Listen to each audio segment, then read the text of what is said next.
there's now three big players: Uber Eats, Grubhub, DoorDash. None of them, I guess, put the same level of emphasis on suburbia that DoorDash did. $8 billion in GMV in 2019. That's huge. And Uber Eats is there. Grubhub is there. Despite all of that, they have insane GMV growth. DoorDash. Here's their S1. And what you can see is, I mean, they put some nice imagery, but the real thing to me is this chart. Look at this chart. This chart, you can see January 2018 through October 2020. They went from 17% market share to 50% market share. Greater than Uber Eats, greater than Grubhub, greater than actually both of those things combined. This is the money slide. If I'm the DoorDash executives, that's why it's on page 3, is because clearly what they've been able to do over the past few years is pretty impressive. So how have they been able to do that? Now, I think that's the question, right? How do they beat Uber? How do they beat Grubhub? You know, many people from urban cities might not be as familiar with DoorDash. The reason because, and this guy does a good job on Twitter of discussing this. So he says here, Dash just posted their prospectus, and it's a great one. The company went from almost going bankrupt with a down round in 2016 to taking Grub's market share from over 80% to 11% in the course of 4 years. Now, to be fair, it wasn't just DoorDash. It was also Uber Eats, Postmates, Caviar, and others that, you know, that have come from behind to dethrone Grubhub. Grubhub and Seamless were strong in the cities, which you could also say was an Uber Eats strategy, was a Postmates strategy, was a Caviar strategy. You know, Caviar's big move was to go into New York City. They started in San Francisco. One of the co-founders, you know, is an advisor with Applico. So we know the food business very well. Caviar's big thing was we have to go into New York City, right? If we can't take New York City, then we're not worth, you know, we aren't actually good at what we do. We have to go into, you know, the big city and prove ourselves. Worked out for Caviar, and they got acquired by Square for, I think, maybe roughly $100 million. And then Square sold them off for, I think, $400 million. There's now three big players. There's Uber Eats, Grubhub, which was recently merged and acquired with a European entity that's strong internationally. And then DoorDash. Now, how did DoorDash get, you know, 50% market share? So what this guy is touching on, I think, is correct. Take his first few tweets with a grain of salt. But here, DoorDash's first insight was that if you could provide last mile logistics to restaurants, you could target a new set of restaurants and customer base in suburban and rural geographies. Everyone in the industry thought there was no demand there and that the economics wouldn't work in low density areas. This is true. This is very true. When you would speak to, again, look at Caviar's strategy. We got to go into New York City. Look at where Uber Eats focus. Look at where Postmates focus. It's on these just ultra high density urban environments. DoorDash actually said, we're going to go in the other direction. We're going to go to suburbia. And we're going to, you know, go into these low density populations. The thing that Uber Eats and DoorDash both did, which is what we covered with Grubhub doing, where, you know, Grubhub's model was really more of a two-sided marketplace. They had restaurant and they had customer, and the fulfillment, the delivery, last mile logistics was left up to the restaurant to figure out. That's kind of the traditional Grubhub model. They had partner restaurants. Grubhub was profitable. They had very nice margins. And, you know, their growth was more sluggish because they needed a restaurant to sign up into the program. The difference here that both Uber Eats, Postmates, Caviar, and DoorDash said is this idea of bringing your own fulfillment to the table, solving that last mile logistics for the restaurants.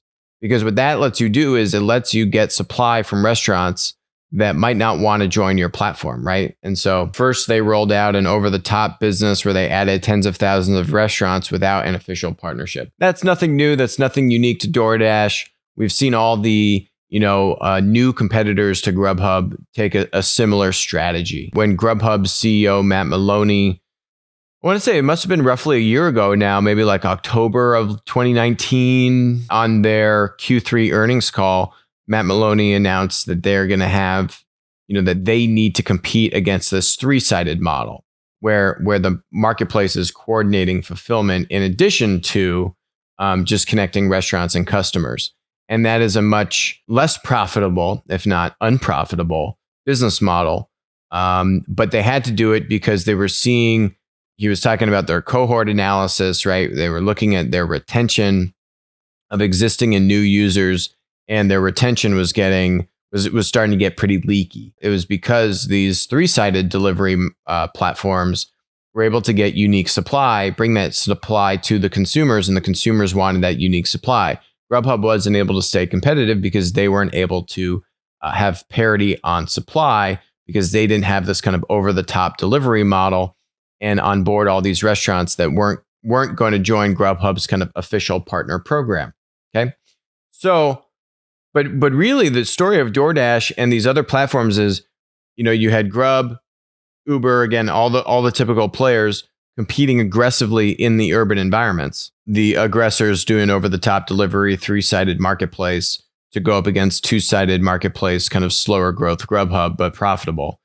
And what you saw was that the incumbent Grubhub lost market share pretty aggressively to the up-and-coming over-the-top three-sided food delivery marketplaces. In urban environments. But they all kind of neglected to a certain degree, not totally neglected, but none of them, I guess, put the same level of emphasis on suburbia that DoorDash did.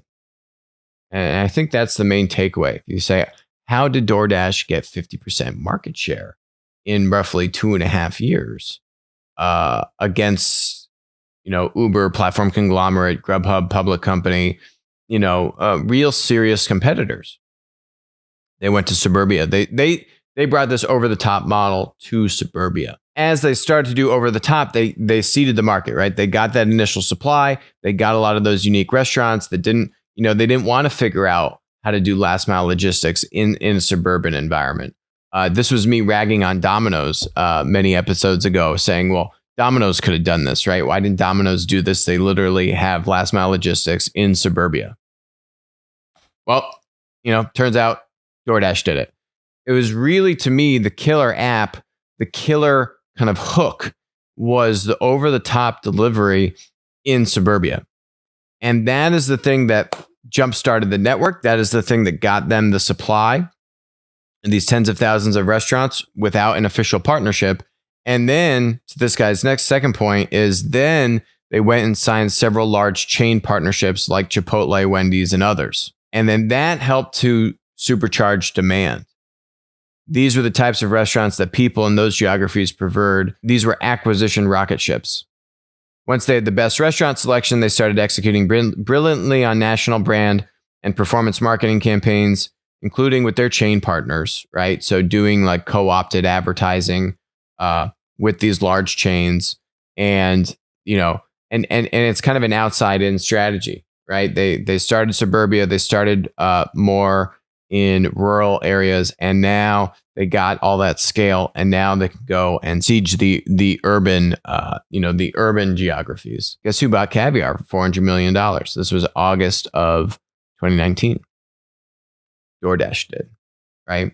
And I think the interesting thing there is that DoorDash was saying, hey, we're getting really strong traction in suburbia. Caviar, owned by Square, Square made some money, $200 million, not bad. But they weren't in the fight for the long haul on food delivery. And Caviar had and still does have pretty decent penetration in urban environments. So I think, Caviar, it was the beginning of where you see now DoorDash going more aggressively into urban and high density populations, bringing some of that existing. Caviar still does, has a lot of those really nice kind of specialty restaurants in urban environments. So I really like how DoorDash has gone about this strategically. I just think, it's very strong. I'm kind of a little surprised that the Grubhub folks, the Uber Eats folks, let this go on so long unabated. I mean, Uber Eats, obviously, like McDonald's, they have been trying to do things more aggressively in suburbia, but this to me was a battle of who wins suburbia, and DoorDash is winning that battle. And I think, what that means for me long-term on DoorDash is I think it sets them up very nicely to really compete here and hold their own. We also had our principal, Tree Tran, was quoted in this Bloomberg article. Tree is the co-founder, former CEO of Munchery, joined us a few years ago. Guy's amazing, understands food and food marketplaces better than probably anyone on the planet. So they picked Tree's mind here on,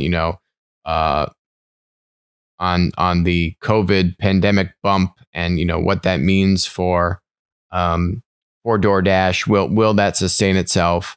And I think this gets to the not so rosy kind of picture of this, right? Which is that despite, and this is what kind of Tree gets to in the articles, DoorDash has performed extremely well, I would say, against the competition. They've got some great platform graphs in here. Look at this. Network effects, supply side network effects. Look at this, right? Ben Thompson would not like this chart right now. More merchants equals more consumers. Look at that little self-fulfilling prophecy there. The power of supply side network effects, right, is it cannot be understated. So there's a bunch of really good material in here. But let's jump to the numbers. And I think this is where, it doesn't get at, it's just, food's a tough business. You look at the numbers, right? You see that? 158 million loss, 2018, 475 million loss, 2019. They're aggressively ramping revenue growth. Look at that. $2.8 billion in GMV in 2018, $8 billion in GMV in 2019. That's huge. And Uber Eats is there. Grubhub is there. Despite all of that, they have insane GMV growth. But it costs them money. Contribution loss as a percentage of marketplace GMV. See, they're saying that stays constant, but contribution margin is going down. Contribution margin, when you have these GMV numbers as a key stat to look at, the economics in food are tough. They are now profitable, $95 million in profit. But look at this number, $16.5 billion in GMV in the first 9 months of 2020. That's triple what they had in the first 9 months of 2019. See, they go from a negative contribution margin from which was actually 32%. That's interesting. In the first 9 months of 2019 to positive 23%. It takes huge scale for these businesses to be profitable. Clearly. And because of the COVID bump, and this is what Tree was getting at in that article, you see DoorDash just barely profitable with insane growth, right? Like more than doubling their 2019 GMV in just the first 9 months of this year. Why? Because of COVID. So, the question is, how long are you going to have that level of just that increase, that huge demand increase?